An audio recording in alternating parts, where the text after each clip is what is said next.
jamaah salat subuh rahimakumullah.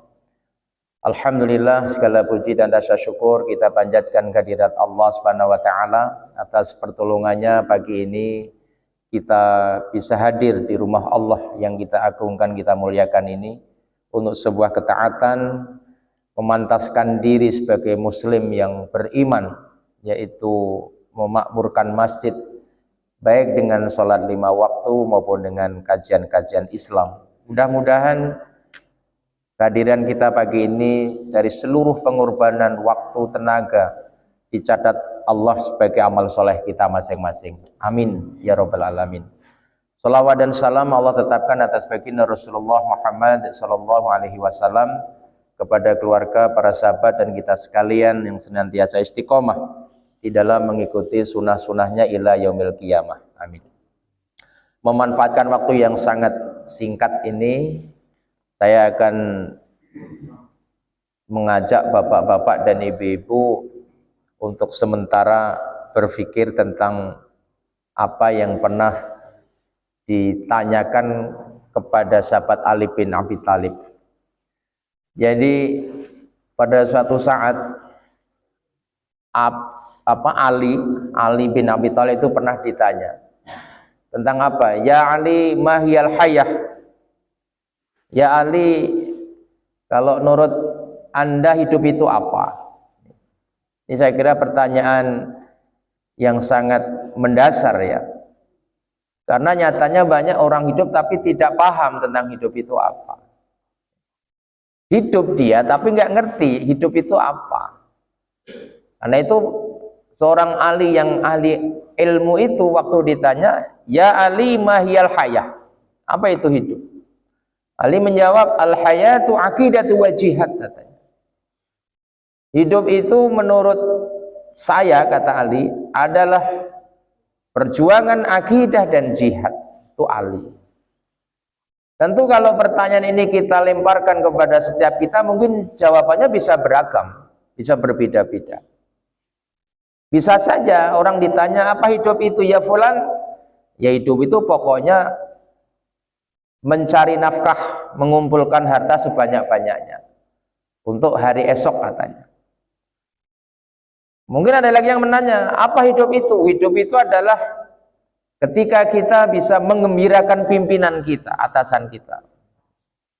Macam-macam jawabannya. Karena itulah saudaraku yang dirahmati Allah, agar kita tidak bias di dalam memahami tentang filosofi hidup, saya kira tidak salah kalau kemudian kita mencoba menggali tentang apa sebetulnya di balik kata-kata atau jawaban Ali bin Abi Thalib ketika memahamkan tentang kehidupan ini. Ada sebuah hadis yang diriwayatkan oleh Imam Tabarani, dan nanti silahkan bapak-bapak, ibu-ibu bisa mendapatkannya di kumpulan hadis-hadis tentang adab, tentang akhlak, termasuk ada di dalam kumpulan hadis syarah Riyadhus Shalihin ya, yang sekarang sudah diterjemahkan dalam bahasa kita, ada 5 jilid itu.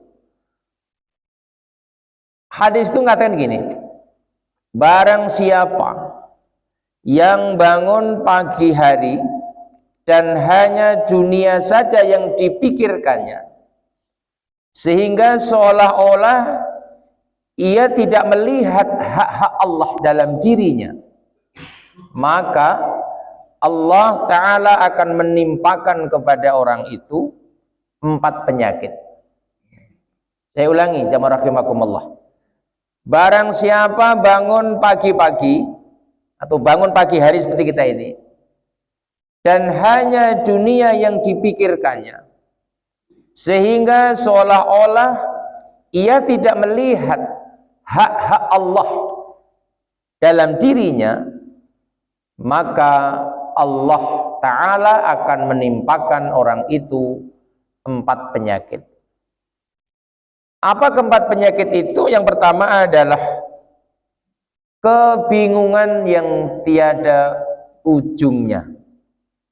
Dia hidup tapi bingung terus. Indikasi orang bingung itu banyak ya. Dia tidak pernah menikmati kehidupan ini. Yang ada cuma berkeluh, yang ada cuma menggerutu, mencaci keadaan. Nggak jelas hidupnya, bingung dia. Duduk di satu majelis hanya berbagi kesedihan.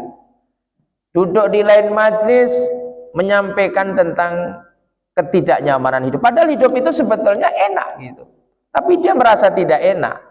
Ini indikasi orang yang termasuk hidupnya bingung. Karena itu kalau saya dan Bapak Ibu sering dihantui seperti ini, pastikan bahwa kita sedang dalam kebingungan. Hidup itu sudah jelas, kok Anda bingung sih? Bahkan siklusnya juga sudah jelas kok. Dari alam dzurriyyah masuk ke alam rahim, alam dunia, alam barzakh, alam akhirat, begitu jelasnya itu. Tapi ada orang tuh yang bingung memahami hidup ini. Yang pertama, kebingungan yang tiada ujungnya. Yang kedua yang akan ditimpakan kepada orang yang seperti itu adalah kesibukan yang tidak pernah jelas apa hasilnya. Sibuk dia. Pagi jam 3 mestinya bangun, malam qiyamul lail. Dia sudah siap-siap untuk pergi itu bekerja. Pulangnya malam, terus saja, tapi nggak kelar-kelar pekerjaan. Tahu-tahu tua. Tahu-tahu ditagih bank. Tahu-tahu dipanggil KPK. Sulit. Ada orang itu yang begitu hidupnya, sibuk, seolah-olah itu sibuk sampai nggak kenal tetangga, nggak kenal agama. Kenapa? Dia porsir hidupnya, sibuk tapi mak jelas apa yang dia sibukkan itu. Tahu-tahu dengar berita si fulan sudah diopnam, dia belum berbekal. Hati-hati kalau seperti ini. Yang ketiga yang bakal Allah timpakan adalah kebutuhan yang tidak pernah terpenuhi. Sampai-sampai dia melakukan hal-hal yang dilarang agama. Padahal konsep hidup cukup itu ada di dalam rasa syukur. Bukankah setiap kita sudah diberikan jatah rezeki oleh Allah tanpa ada yang salah? Nahnu narzuqukum wa iyyahum. Sungguh kami akan memberikan rezeki kepadamu, hai para orang tua, dan juga kepada anak keturunanmu. Karena itu sebetulnya tidak perlulah kita kalau bahasa saya itu ngoyo, memaksakan diri sampai kemudian hal-hal yang subhat bahkan haram seperti kehidupan akhir zaman ini pada diperebutkan. Kalau orang paham tentang kehidupan, nggak ada orang berani korupsi, nggak ada orang berani mengurangi takaran timbangan, nggak ada orang tipu-tipu. Kenapa? Karena dia sudah menikmati hidup itu. Nah, konsep-konsep seperti ini akan hilang bagi orang yang hidupnya cuma dicurahkan pada urusan dunia, usaha yang tidak pernah ada hasilnya. Bahkan ada orang itu dibebani dengan utang di bank. Padahal semua kita tahu utang di bank itu kan ribanya luar biasa. 1 dinar, 1 rupiah uang riba itu dosanya lebih besar daripada menzinai ibunya 36 kali zina. Tapi orang sekarang kan tidak takut, Pak. Dia pulang itu seneng aja dari bank itu, geleleng gitu. Cerita kemana-mana, berhasil usulan saya. Iya. Padahal dia sedang melaksanakan dosa besar. Ini menjadi tren orang akhir zaman. Nah, yang terakhir yang Allah timpakan adalah khayalan yang tiada ujung pangkal. Menghayal. Nanti kalau udah jadi pegawai akan begini, kalau udah pensiun akan begini. Ngapain repot-repot dipikir? Kalau sesuai, iya. Kalau enggak, nah stres dia. Nah, bagaimana Rasulullah SAW mengajarkan kepada kita tentang apa? Tentang memahami mahiyal hayah. Ya, apa hidup itu ternyata? Jamaah rahimakumullah. Kalau demikian, mari kita coba perdalam. Kembali kepada hadis ini, barang siapa yang bangun pagi-pagi atau pagi hari dan hanya dunia saja yang dia pikirkan sehingga sampai dia tidak melihat hak-hak Allah ya, dalam dirinya, tunggu, Allah akan timpakan kepada orang itu 4 penyakit ini. Kita berlindung kepada Allah, mudah-mudahan kita tidak termasuk orang seperti ini. Jamaah rahimakumullah. Amin. Sekarang kita pertajam, apa hak-hak Allah yang harus kita tunaikan dalam hidup ini? Karena kita sadar bahwa kita hadir di muka bumi kan Allah yang memerintahkan, Allah yang mempunyai kehendak. Kita ada, Allah yang punya kehendak. Bahkan kita sampai di muka bumi, Allah yang mengatur gitu. Banyak orang melupakan hak-hak Allah dalam hidupnya. Saya akan sebutkan satu persatu hak Allah. Yang pertama adalah, ini kalau kita penuhi hak-hak ini, insya Allah kita akan menjadi orang yang selamat hidupnya. Pertama, bahwa Allah itu berhak untuk diibadahi tanpa dengan mensekutukannya. Ya ikhwah, ya saudaraku, kalau kita ingin terhindar dari 4 penyakit kehidupan tadi, pertama pastikan bahwa Allah itu punya hak untuk kita ibadahi dengan tidak mensekutukannya. Tidak sekedar ibadah. Sebab banyak orang secara zahir beribadah tetapi dia menyakiti Allah, syirik misalnya. Makanya di berbagai ayat Allah Subhanahu wa taala, misalnya dalam Quran surat 4 ayat 36 ya. Surat An-Nisa, a'udzubillahi minasyaitonirrajim, wa'budullaha wa la tusyriku bihi syai'a. Dan sembahlah dan ibadahilah Allah taala itu dengan tidak mensekutukannya dengan sesuatu pun yang lain. Jadi saudaraku, pastikan bahwa setelah kita ibadah, kita tidak ada sangkut paut dengan kesyirikan. Ini misalnya ayat pertama. Ayat yang kedua misalnya di dalam Quran surat Al-Kahfi di ayat terakhir, ayat 110. Bismillahirrahmanirrahim. Innama ana basyarum mithlukum yuha ilayya annama ilahukum ilahun wahid. Faman kana yarju liqa'a rabbih falyamal amalan shalihan wa la yusyrik bi ibadatihi rabbih ahada. Dan barang siapa yang ada keinginan berjumpa dengan Rabbnya, hendaklah dia beramal soleh. Dan dalam beramal soleh beribadah itu, wala yusyrik, dia tidak melakukan kesyirikan. Ya. Wala yusyrik bi ibadati rabbi ahad, tidak mensyirikkan Allah dalam sekecil apapun.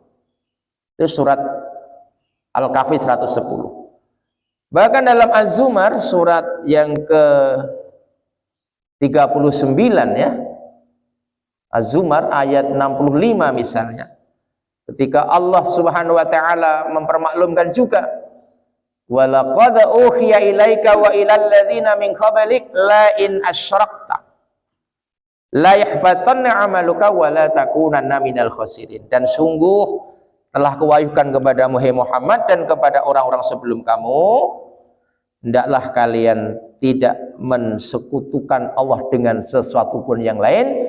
Siapa yang mensekutukan Allah, la yahbatanna amaluka, sungguh kami akan menghapus seluruh amal-amal kalian dan kelak kalian termasuk orang yang merugi. Banyak ayat-ayat yang senafas tentang ini.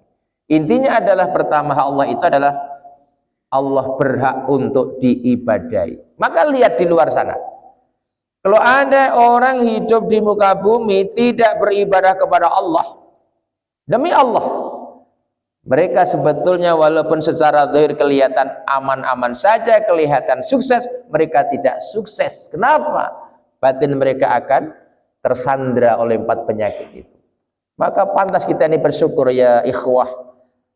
Di saat dingin kayak apa kita masih bisa beranjak dari tempat tidur dan bisa menghadiri majelis ini. Ini luar biasa.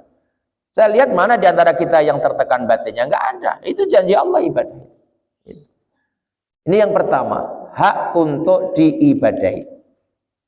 Yang kedua, hak Allah yang juga harus kita lakukan, kita paham adalah bahwa Allah itu berhak untuk dicintai, melebihi cinta kita kepada selain Allah Subhanahu wa ta'ala. Ini yang sering kadang-kadang membuat manusia berantakan di dalam mengelola kehidupan karena dia salah di dalam memposisikan al-mahabbah, cinta. Saya ulangi, yang sering membuat diri kita tidak tertib, berantakan, risau, gelisah karena kita salah di dalam menempatkan, memposisikan masalah al-mahabbah atau cinta. Quran surah Al-Baqarah 165 mengatakan walladzina amanu asyaddu hubbalillah, dan orang-orang yang beriman itu begitu kerasnya cintanya kepada Allah. Artinya itu begitu kuatnya cinta kepada Allah. Walladzina amanu asyaddu hubbalillah. Surat 2 ayat 165. Dan ayat ini dipertajam dengan rinci di dalam Quran surat 9 ayat 24, Bapak-bapak. Nanti silakan di cross check ya, Quran surat At-Taubah ayat 24. Ini ayat luar biasa ini, bicara tentang urut-urutan cinta yang benar kayak apa. Dan kalau salah menempatkan cinta, apa efeknya? A'udzubillahi minasyaitonirrajim. Qul in kana aba'ukum wa abna'ukum wa ikhwanukum wa azwajukum wa ashiratukum wa amwalun iqtaraftumuha wa tijaratun takhshawna kasadaha wa masakinu tardawnaha. Ada 8 ya. Ahabba ilaikum minallahi wa rasulihi wa jihadin fi sabilihi fatarabbasu hatta ya'tiyallahu bi amrih wallahu la yahdil qaumal fasikin. Sekali lagi tolong ayat nanti di drill, diulang lagi Pak. Yang belum selama ini menjadikan perhatian, tolong diperhatikan betul ayat ini. Apa kata Allah Ta'ala? Katakan hai Muhammad, jikalau bapak-bapakmu, anak-anakmu, saudara-saudara kandungmu, istri-istrimu, keluarga besarmu, harta kekayaan yang selalu kamu usahakan itu, perdagangan yang kamu khawatirkan ruginya, dan tempat-tempat tinggal yang selalu kamu perbaiki itu, ada 8. Bila itu semua lebih kamu cintai daripada cintamu kepada Allah, daripada cintamu kepada Rasulullah, daripada cintamu jihad di jalan Allah. Ingat ayat potongan yang akhir, ujung ayat. Fatarabbasu hatta ya'tiyallahu bi amrih. Maka tunggulah sehingga Allah mendatangkan keputusan. Ini ayat ancaman, tetapi ancamannya nggak jelas mau diapakan. Sama-sama diancam, kalau ancamannya jelas, beda Pak. Misalnya kita diancam ini, mau ada serangan dari kampung mana misalnya. Kita sudah bisa memprotek komplek kita ini. Udah bisa kita pasang jaring-jaring di depan, kita siapkan anak-anak muda yang kuat menghadapi. Udah ada siap, nama ancamannya jelas. Tapi kalau ada surat, tunggu warga Ragam Mufakat 1, kita mau siapkan apa? Sekarang banyak ancaman-ancaman Allah itu yang tiba-tiba terjadi ketika manusia sudah melupakan proses cinta yang benar. Sekarang nggak usah jauh ke Turki deh, ke Cianjur, ya, ke Indonesia saja itu sudah banyak ini Pak. Iktibar gambaran-gambaran yang kasat mata, yang sebetulnya ini jangan hanya dianalisa dalam perspektif ilmu pengetahuan, tetapi inilah jawaban Allah ketika manusia sudah salah menempatkan cinta. Fatarabbasu hatta ya'tiyallahu bi amri. Maka tunggulah sampai aku mendatangkan keputusan. Wallahu la yahdil qaumal fasikin, dan Allah tidak memberi petunjuk kepada orang yang fasik. Ya ikhwah, yang kedua adalah bagaimana kita bisa menempatkan Allah sebagai sesuatu yang paling kita cintai. Jadi kalau mau kita bikin strata urutan, cinta pertama itu memang hak Allah. Cinta kedua untuk Rasulullah Sallallahu Alaihi Wasallam. Cinta ketiga jihad di jalan Allah. Baru keempat seterusnya cinta kita kepada orang tua, cinta kita kepada anak, cinta kita kepada saudara kandung, cinta kita kepada istri, cinta kita kepada karib kerabat, cinta kita kepada usaha yang selalu kita lakukan. pekerjaan, cinta kepada perdagangan, cinta kepada tempat-tempat tinggal. Tapi konsep ini sekarang dibalik. Karena cinta kepada anak istri, Allah dan Rasul dilupakan.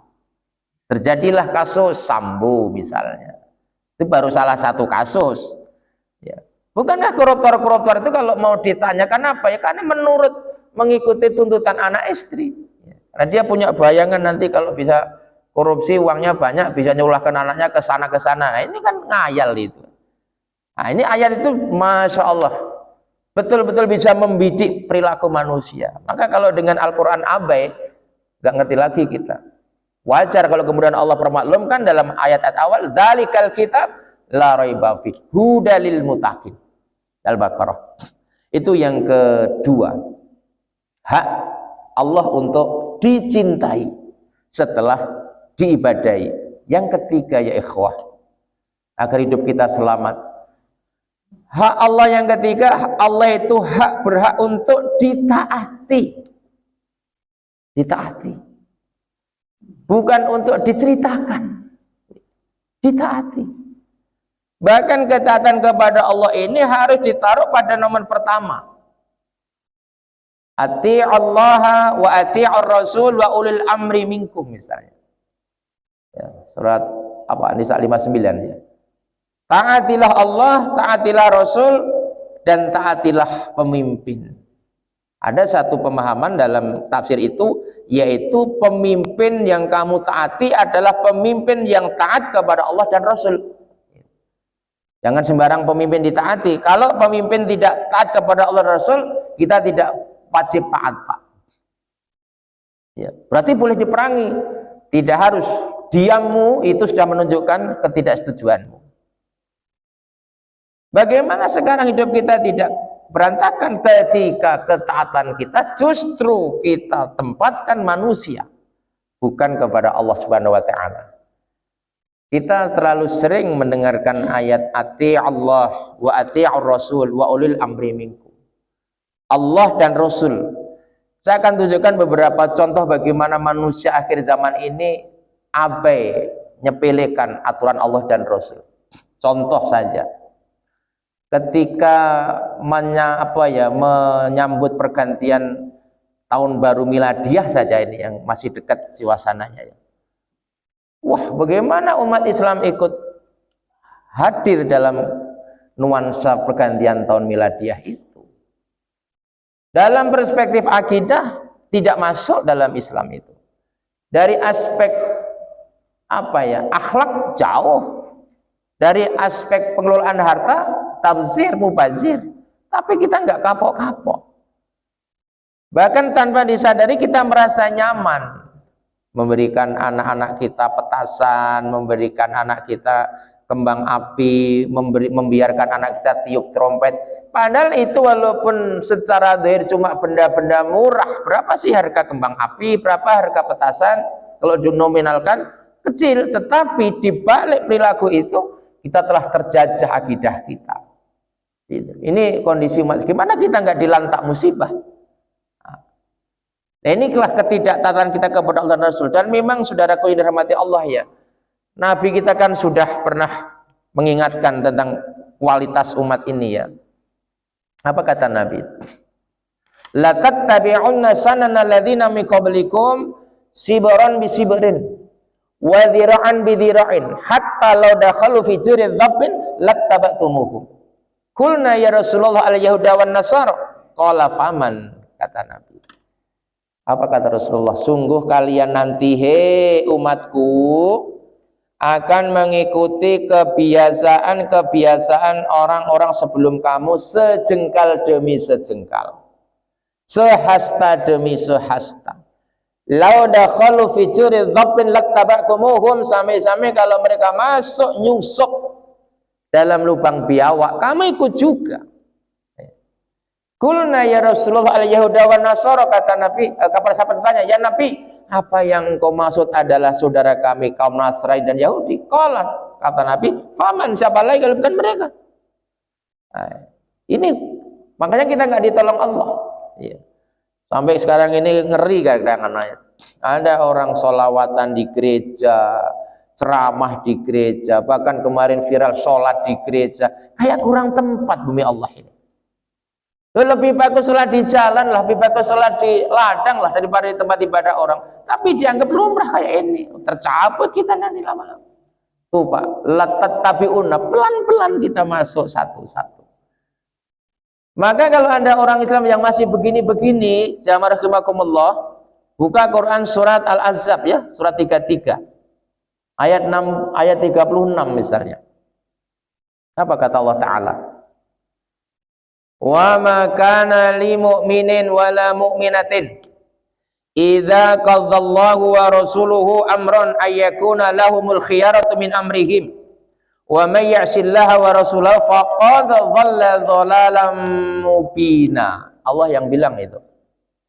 Sungguh tidak patut, tidak pantas bagi laki-laki mukmin dan perempuan mukminat apabila Allah dan Rasul sudah menentukan satu aturan, lantas kalian mencari aturan-aturan lain. Enggak puas dengan aturan Allah dan Rasul. Dan siapa yang melakukan kedurhakaan terhadap Allah dan Rasul, sungguh mereka telah sesat senyata-nyata kesesatan. Kita sekarang tidak sadar, pelan-pelan mulai disesatkan dalam akidah, dalam ibadah, dalam akhlak, dalam urusan muamalah. Habis Pak kalau kita nggak mau mengkaji Quran. Dan kita merasa nyaman dengan penyesatan itu. Padahal Allah Subhanahu wa Ta'ala itulah yang patut kita taati. Itu yang ketiga. Nah, sebelum nanti diskusi ya. Yang keempat, apa hak Allah yang harus kita tunaikan setelah Allah diibadai dengan tidak mensekutukannya, Allah berhak untuk dicintai, Allah berhak untuk diikuti. Maka yang keempat adalah bahwa Allah berhak untuk dimuliakan, diagungkan, melebihi ketika kita mengagungkan selain Allah Subhanahu wa Ta'ala. Bagaimana kita tidak mengagungkan Allah? Allah kan mengajak kita berpikir, siapa yang bikin gunung-gunung yang gagah itu? Siapa yang menciptakan hamparan lautan yang maha luas itu? Siapa yang menciptakan atap bumi ini, yaitu langit? Semuanya ditanyakan Allah kepada kita. Supaya apa? Supaya muncul kesadaran bahwa kita ini bukan siapa-siapa.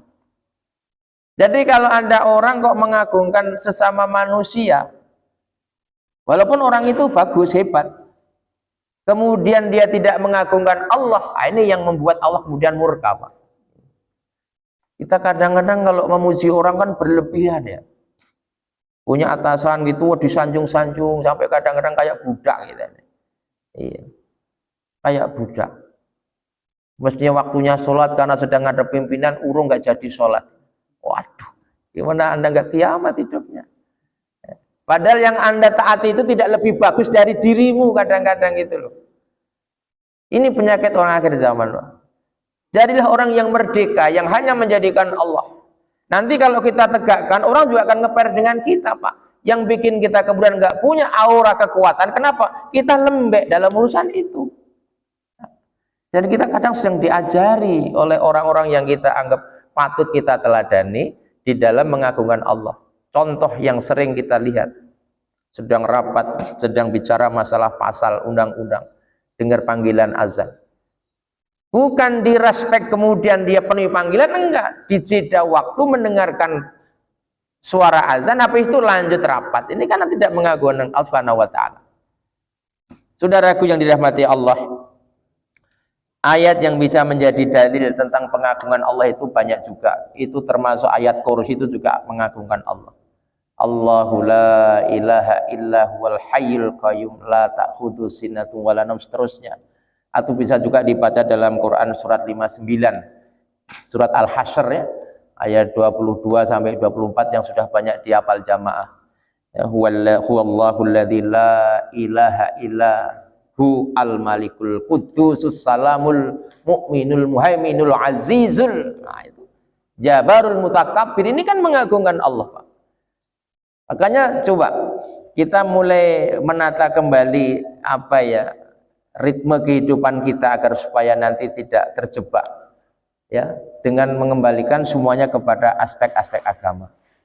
Ini kalau ingin hidup kita jelas jalannya. Jadi jamaah rahimakumullah,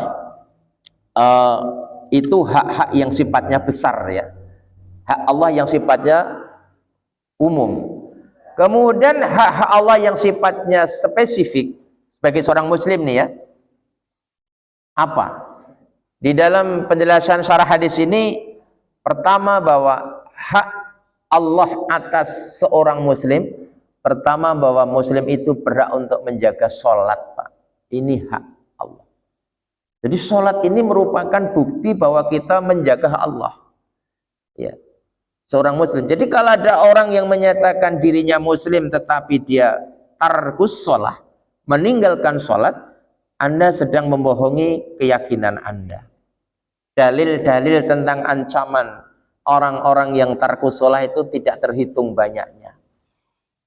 Bahkan bisa sampai mengangkat pada level kafir.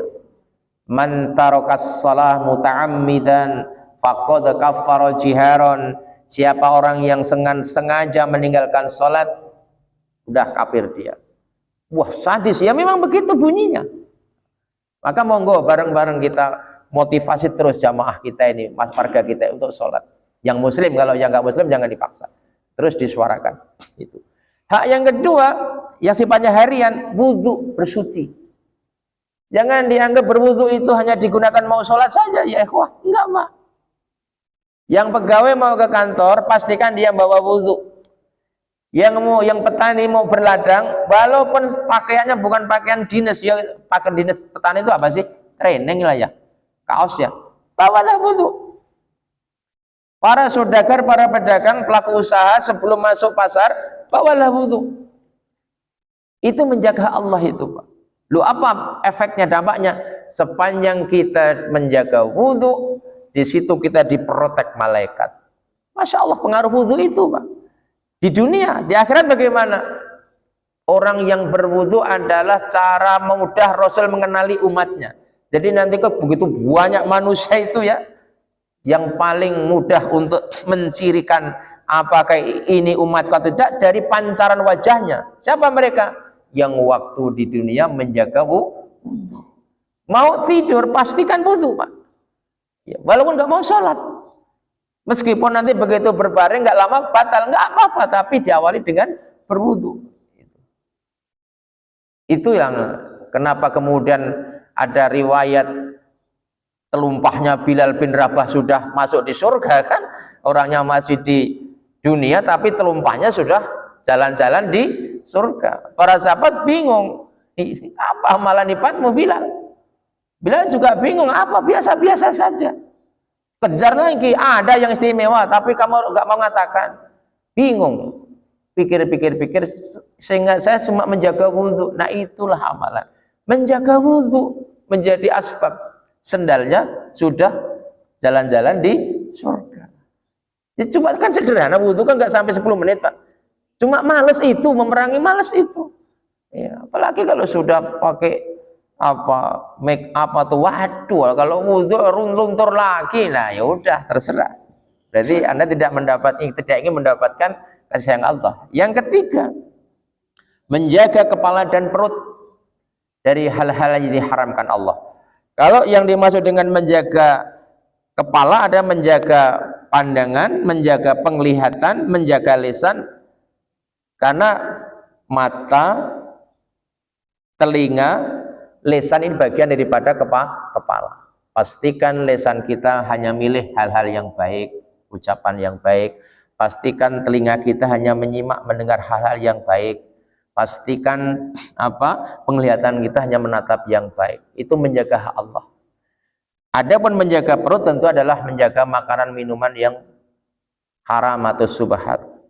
Dan yang terakhir termasuk hak Allah yang sifatnya melekat pada seorang muslim adalah belajar atau memperdalam ajaran Islam, sehingga kita akan menjadi jelas di dalam mengamalkan kehidupan ini. Bapak Ibu sekalian yang saya hormati, belajar seperti ini, mengkaji agama itu tidak kalah pentingnya dengan mengkaji urusan dunia. Bahkan kalau dunia pengen selamat harus diawali dengan mengkaji agama. Kita bersyukur ya, di komplek kita, di masjid kita ini ada namanya kajian ilmu. Kalau tidak ada, kita nggak ngerti, hidup kita akan gelap. Jadi begitu Pak Ketua DKM. Pokoknya ngaji itu menjadi sesuatu yang niscaya. Ya. Orang 5 ngaji, 10 ngaji, 2 orang tetap ngaji Pak.